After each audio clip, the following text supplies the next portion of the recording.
तो हेलो मित्रों, आज हम लोग जानने वाले हैं रचना के आधार पर वाक्य के भेद, जो कि हम लोग इसे ट्रिक से जानेंगे। तो मैं आपको बता दूं, रचना के आधार पर वाक्य के तीन भेद होते हैं। पहला है सरल वाक्य, दूसरा है संयुक्त वाक्य और तीसरा है मिश्रित वाक्य। हम इन तीनों की सबसे पहले परिभाषा जानेंगे, फिर इनको पहचानने की ट्रिक जानेंगे और फिर उसके बाद हम लोग उदाहरण से इसे समझेंगे। तो सबसे पहला है हमारा सरल वाक्य। तो जिस वाक्य में एक ही मुख्य क्रिया हो या फिर जिस वाक्य में एक ही कर्ता और एक ही क्रिया हो, वहाँ सरल वाक्य होता है। तो इसकी ट्रिक यही है कि आपको उदाहरण में एक ही कर्ता हो और एक ही क्रिया हो। तो आइए हम इसके उदाहरण से समझ लेते हैं, जिससे आपको और भी आसानी से समझ में आ जाए। तो पहला उदाहरण है, अमित खाना खाता है।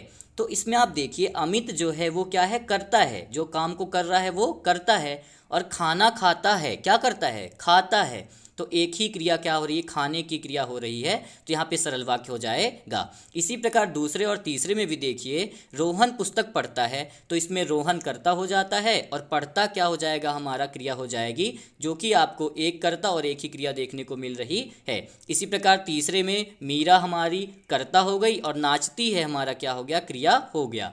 चौथे नंबर में देखिए, वह अच्छा लड़का है। इसमें जब हम देखेंगे तो हमें इसमें क्रिया तो नहीं दिख रही है, लेकिन आप जब इसमें देखेंगे तो जो वह लिखा है वह क्या है, हमारा कर्ता है। और कितने कर्ता हैं इसमें, एक ही कर्ता हैं। तो यहाँ पर यह भी हमारा क्या हो जाएगा, सरल वाक्य हो जाएगा। बाकी इसी तरह जो आगे के उदाहरण हैं वो भी आप समझ लेंगे। अब हम लोग जान लेते हैं संयुक्त वाक्य के बारे में। जब दो या दो से अधिक वाक्य को योजक शब्द के द्वारा जोड़ा जाता है तो प्राप्त नया वाक्य संयुक्त वाक्य कहलाता है। अर्थात दो अलग अलग वाक्य रहेंगे जिनको हम लोग योजक शब्द से जोड़ लेंगे। अब वही हमारी ट्रिक है, अगर बीच में योजक शब्द तथा, और, या, वा, अथवा, किंतु, परंतु, एवं, लेकिन, फिर भी, इसलिए, अगर ये शब्द आपको देखने को मिलते हैं तो आप समझ जाएंगे कि वहाँ पर क्या है, संयुक्त वाक्य है।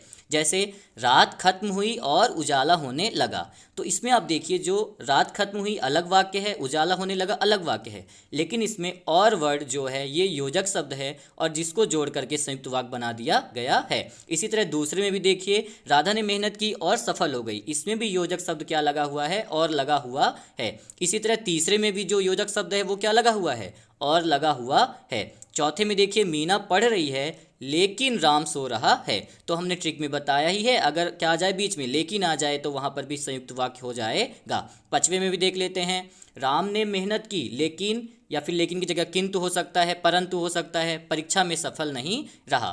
तो इसमें भी देखिए जो ट्रिक के हिसाब से किंतु, परंतु और लेकिन आया है। इसी तरह आप छठवां नंबर उदाहरण भी देख लेंगे। अब हम लोग जान लेते हैं मिश्र वाक्य के बारे में। तो जब एक वाक्य के साथ एक या एक से अधिक उपवाक्य हों तब, या फिर जब दूसरा वाक्य पहले वाक्य पर निर्भर हो तो वहाँ मिश्र वाक्य होता है। तो सबसे पहले आप यही याद रखिएगा कि जो दूसरा वाक्य रहेगा वो पहले वाक्य पर निर्भर रहेगा। बाकी जो ट्रिक है हमारी, इसमें आपको याद रखना है, शुरुआत में या बीच में कहीं पर भी की वाला वर्ड मिल जाए। की वाले वर्ड जैसे कौन, की, ताकि, क्योंकि, जैसे कि, वैसे कि, और भी जो की वाले वर्ड हों, और जा वाले वर्ड मिल जाए। जा वाले वर्ड कौन, जैसे, जो, जैसा, वैसा, जितने, उतने, जिसने, उसने, और अगर, शुरुआत में अगर, यदि, तो, यद्यप, तथापि, अगर ये वर्ड मिल जाते हैं तो आपको वहाँ पे समझ जाना है कि यहाँ पर मिश्र वाक्य ही होगा। तो आइए हम लोग कुछ उदाहरण से भी इसको समझ लेते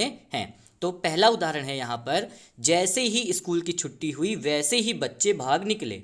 जैसे ही, आप इसमें खुद ही देखिए, इस वाक्य में पहले ही क्या आ गया, जा वाला वर्ड आ गया, जैसे ही। तो आपको समझ जाना इसमें क्या है, मिश्र वाक्य है।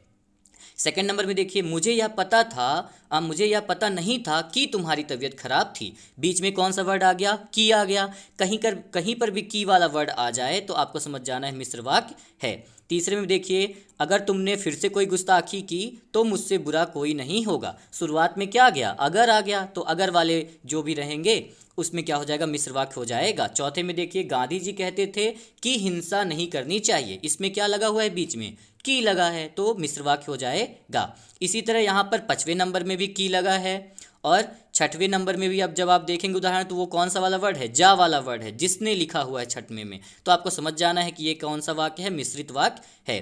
7वें भी देखिए, जब आया है जा वाला वर्ड आ गया तो आपको समझ जाना है कि यहाँ पर मिश्र वाक्य है। आई होप आपको वीडियो पसंद आई होगी। अगर आपको वीडियो पसंद आई तो वीडियो को लाइक जरूर करिएगा।